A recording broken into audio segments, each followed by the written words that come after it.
Bigger display versus metal. Faster processor versus carrier availability. It's a dogfight battle, but it's between two brethren, the HTC Butterfly S and the HTC One. I'm Aaron Baker from PhoneDog.com. Let's put them together and see which one comes out on top. Two hot HTC devices. One is the HTC Butterfly S. This one's available in the States. The HTC One on AT&T, Sprint, T-Mobile, and coming at some point to Verizon Wireless. Current rumors peg it at the end of August, but these are HTC's two flagship phones. Obviously, they're promoting the One brand, and if you know anything about HTC, you know they're kind of integrating the Butterfly brand into the One brand. But that said, right now, they have both brands running simultaneously in select markets across the world. The Butterfly S, if you want it, you can snag it from Negri Electronics online at negrielectronics.com. But let's jump out of all that really quickly and thank my partners at Best Buy Mobile for giving us devices like these two that we give to you for free on PhoneDog.com. When you walk into Best Buy Mobile, you'll walk out working. You can't get this one, but you can get this one, and they'll make sure your email, your web, your contacts are set up so when you walk out the door, you're set up and ready to go, and you can use your one thanks to Best Buy Mobile. So taking a look at both of these devices, very powerful units, HTC's flagships through and through, but very different in a lot of ways. Let's talk about specs. The Butterfly S here is on the left, and it's packing some great specs all around. 1.9 gigahertz quad-core Snapdragon 600 CPU. You've got a 5-inch 1080p HD display, so from a display perspective,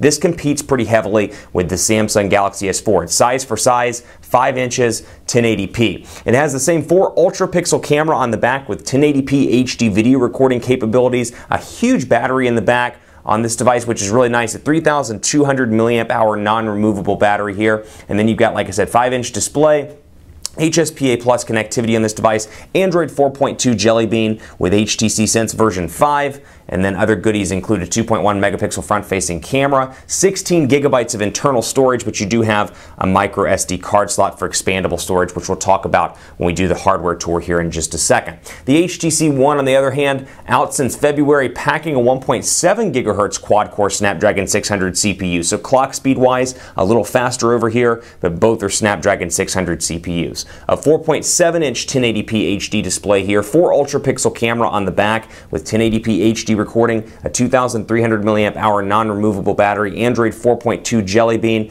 with HTC Sense version 5, and then you've got HSPA Plus connectivity as well. So different in terms of design, slightly different specifications as well. Display size differences here, and obviously this is available in the States, so you have 4G LTE connectivity on Sprint, T-Mobile, and on AT&T, but the design's different as well. This is exuding this nice metal build quality. This over here is a little bit more of HTC, reminiscent rather, of HTC devices of the past. It's got a little bit more of a plastic look and feel. It reminisces, or is reminiscent of, I should say, the HTC Droid DNA on Verizon and the original HTC Butterfly, which is what the Droid DNA was inspired by. You can see more plastic over here, but both of these have boom sound speakers, and both of these have all the same goodies we'll talk about a little bit later in software. HTC Zoe capabilities, HTC Blink Feed capabilities, and very similar performance in HTC Sense 5. So device-wise, let's take a look right now. First of all, you'll notice front-facing camera on the Butterfly S is over on the left side. You've got your volume rocker over on the right side, micro USB charging port down here at the bottom. As you can see, off-center to the left. Over here, nothing on this side. You've got kind of a grippy surface, if you will, over on both sides of the device. Power button up top. That's an IR blaster for HTC's Watch program, or HTC TV program. 3.5 millimeter headphone jack over here, and then you've got a combination of your micro SIM card slot and then micro SD card slot down here as well, and it can take up to a 64 gigabyte card in addition to the 16 gigabytes of onboard storage. So definitely a more plasticky look and feel in hand, and you can obviously feel that as well. And then of course the Travel, it is a slightly larger device. Just holding these side by side, you can see the differences hardware-wise between these two devices. Now, we've covered the HTC One at length on PhoneDog. You can see the boom sound speakers here, but really a gorgeous device with the volume rocker in the same place. You've got kind of a plasticky look and feel over here on the sides, on the spines, but metal all around on the front and on the back. Really a beautiful device here. Beats audio enabled on both units. And then you've got the camera on the back with a flash, 4 ultra-pixel camera, nice HTC logo. And again, that's metal, and it comes in most places with the exception of T-Mobile, AT&T, and Sprint in black and silver, and then you can get red in the UK and other select markets. So hardware-wise, very different here. Bigger display, that's a win. The cons, or perhaps cons to some of you, pros to others, plastic here versus metal.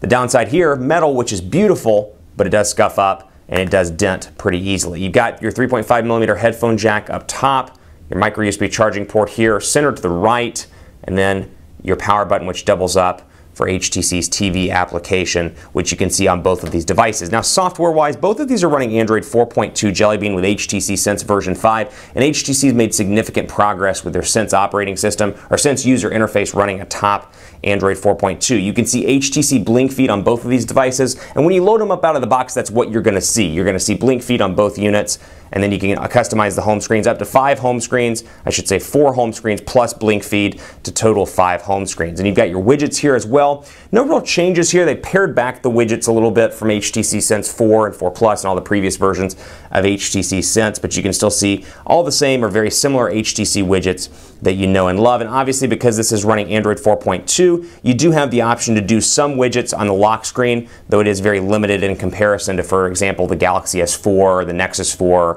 some of the other unlocked Android 4.2 devices. So I can do this, for example, just showing you with both devices. I can press and hold with both of my fingers and swipe down the quick notification area, which is a common thing on Android 4.2. I can go to settings on both units, click right there, and we'll go down through here and take a look at personalize, and we'll go ahead and change the lock screen. I'm going to do it on both so you can see what it looks like here. Got a bunch of different lock screen options. One of my favorites happens to be productivity, where I can see my text messages, my calls, all of that stuff on screen. But let's jump right over here into widgets so you can see here, and we'll set the settings.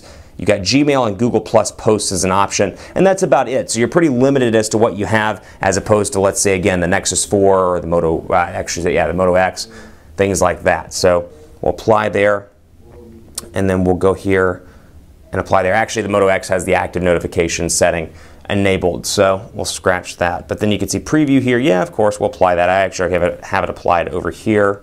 And we'll turn them back on and you can see what they look like. So yeah, some flexibility here, nothing really crazy by any means, but then you can swipe up to unlock, or you can swipe through your emails on either one of these devices. So camera settings and more, all of that will be coming up in part 2, but really quickly let's take a look at PhoneDog.com on the browser, PhoneDog, and you can see the keyboards here. 5-inch display versus 4.7-inch display, PhoneDog.com.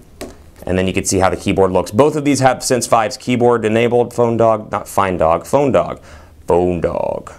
PhoneDog. Reminds me of the time I did the voice recording for PhoneDog 101. PhoneDog 101. And you can see PhoneDog.com loading up. And just to show you really quickly, again, the keyboards here. Keyboards are exactly the same, but you obviously have more screen real estate over on the HTC Butterfly S than you do on the HTC One, 5 to 4.7 inches. But the keyboard's very responsive. I like it a lot.